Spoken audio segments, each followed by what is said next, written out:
Explain the vision of people who don't think the word is at the top of that pyramid, of that pinnacle, of that monument. Oh, well, it's a really hard thing to get straight. And, a lot of young people are being badly educated by ideologues, and they're idol worshippers. They have a value in mind, and it's often a laudable value. Diversity, sure.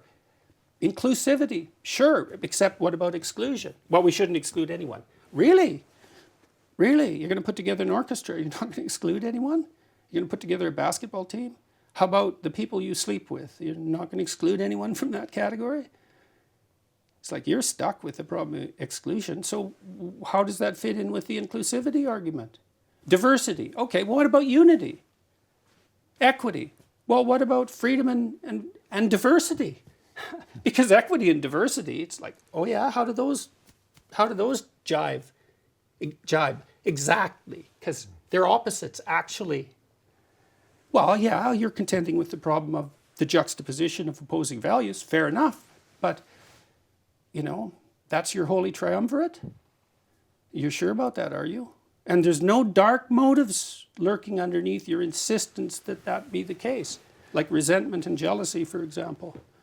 I understand why the wisdom of the word has been passed along. And that's something that all of us have responsibility for. I'm just not sure where the philosophies that have undermined it have been developed and why they're so powerful. You mentioned the French philosophers, but you can go back to certainly Marx and there are many others whose belief systems are much more prevalent today than I would ever have imagined when I was a young person growing up and learning what I thought was our value system. How did they come up with ideas that seem to have undermined at least 3,000-year-old patriarchal tradition of the people of the world, but probably 12,000 years of human history. Oh, more. At least. Who knows I'm going back to long. Göbekli Tepe in Turkey, but at least 12,000 years. Yeah, since the last ice age at least. 15,000 years, right? It would scare me to buck that without at least respecting that there's some danger from throwing away what happened 10,000 years ago, to let someone figure out how to survive with his family that ultimately led to our civilization. Yeah, well, part of the Enlightenment was terror of opaque mysticism. And that's something that people like Carl Jung are accused of all the time. And, fair enough, there's some utility and clarity of thought, and there's some utility in the development of fully fleshed out, explicit rational systems. But there's some danger in confusing such a system with the religious enterprise, which is that in part, but much more. Now, what's happened, but these are very difficult conceptual distinctions to make. And so what happens when a modern rational atheist argues with a religious person is that there's a presupposition that frames the argument, which is that the religious enterprise is best conceptualized as a set of explicable, explicit, statable, rational propositions in the same manner that a scientific description is.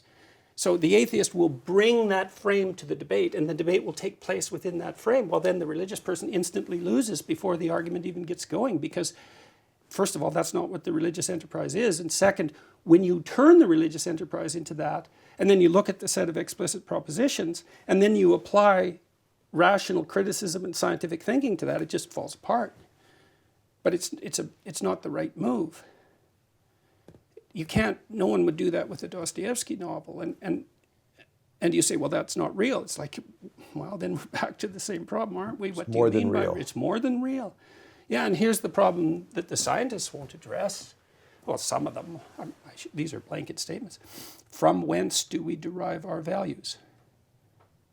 Well, they're not necessary. It's like, yes, they are, and the scientists have actually proved that.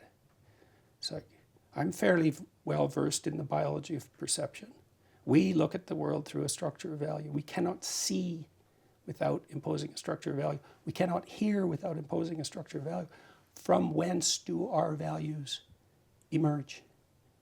Well, we don't exactly know. Some of it's revelation. Ideas appear in the theater of our imagination. From where?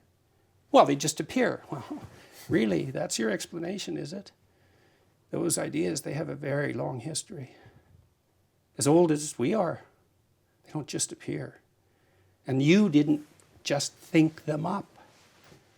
And so Some of it's consensus, because we all have to agree on the values, right? So, and consensus isn't science. That's not science. Science is anti-consensus in a very profound sense. Value is consensus, but it can't just be consensus because the group can be wrong. So then what's the relationship between the value structure derived by consensus by the group and the individual who notes that the group has become archaic and tyrannical and has to be updated? Well, that's a very thorny problem. It's really the problem that bedevils conservatives and liberals, because the conservatives say, don't muck around with what works. And the liberals say, yeah, but it worked yesterday and now it's today. And so then you say, well, how do we solve that problem? And the answer is, we talk honestly. That's how we solve it. The conservatives aren't right, and the liberals aren't right. They both temperamentally drift toward a certain viewpoint. The conservatives more stable, and the liberals more transformative. And transformation brings chaos. Look at Moses, it brings chaos. Tradition is secure, but it turns to stone. And so then the reason the divine word is at the top of the hierarchy in part is because it's the mediating principle between those two sets of values. And so that's part of the eternal process by which we solve problems as they emerge. So what's the solution to the problem? Well, the problem changes. So it's a meta solution. It's a mode of dealing with problems. And the divine word is a mode of dealing with problems. That's what it is. And so that's why it has to be at the top. And why has COVID brought out so much of this so rapidly? So that's a really good question. I mean, how serious is COVID? Well, we don't know. How serious did we treat it? Well, we treated it as if it was so serious that we could sacrifice our civil liberties. The totalitarian state did that first, and then we imitated them. Is it that serious? Why were we prepared to do that? What does it mean that we did that? Is that worse than the plague itself? And all this nonsense about vaxxers and anti-vaxxers, it's like, yeah, this is the underlying issue. Is the solution worse than the disease? Well, we don't know, right? So we're battling it out. You know, you could imagine that maybe in the 1950s COVID would have hit and people would have just gone about their business. I think they basically did that with polio. Now, I don't know over that historical period that well, but it isn't my understanding that there were years-long lockdowns as a consequence of the polio epidemic, and that was no joke. Yeah. So, you know, some of it is, well, it's a real disease. There it is. And some of it is, well, what's up with the political system? And some of that is, well, it's become contaminated with religious propositions because we don't. Something I'm working on trying to delineate, which is this statement Christ made in the New Testament. You know, someone showed him a coin, and Caesar's head was stamped on it. And it's a coin, so it's like the sun. It's divine, and Caesar's like God because he's the head on the sun, you know.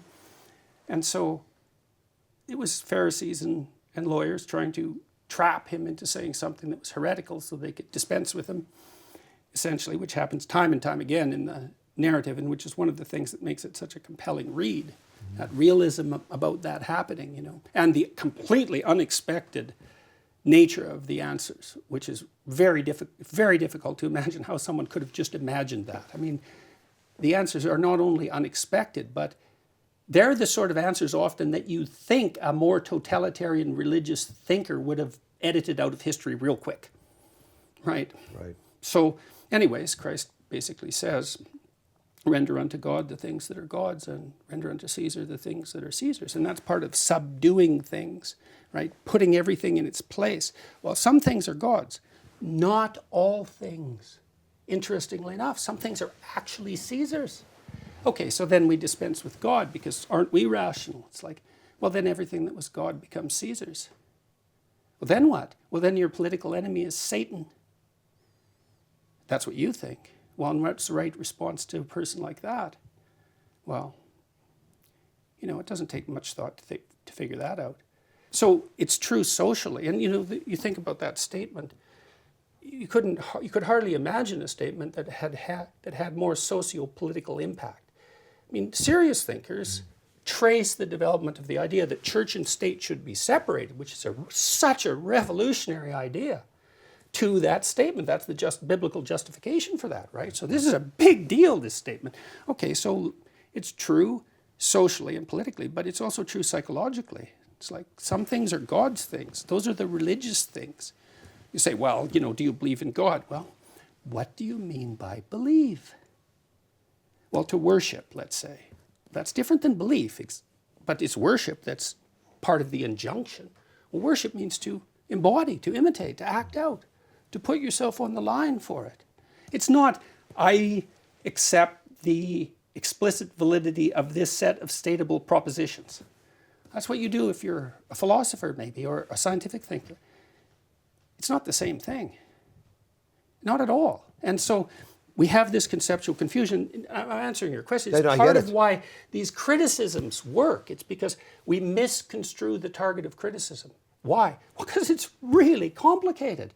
If religion isn't a set of stateable propositions, and we kind of think that stateable propositions are the best way to describe reality, well, then what is it? Well, it's a dream that we're waking up from and still in.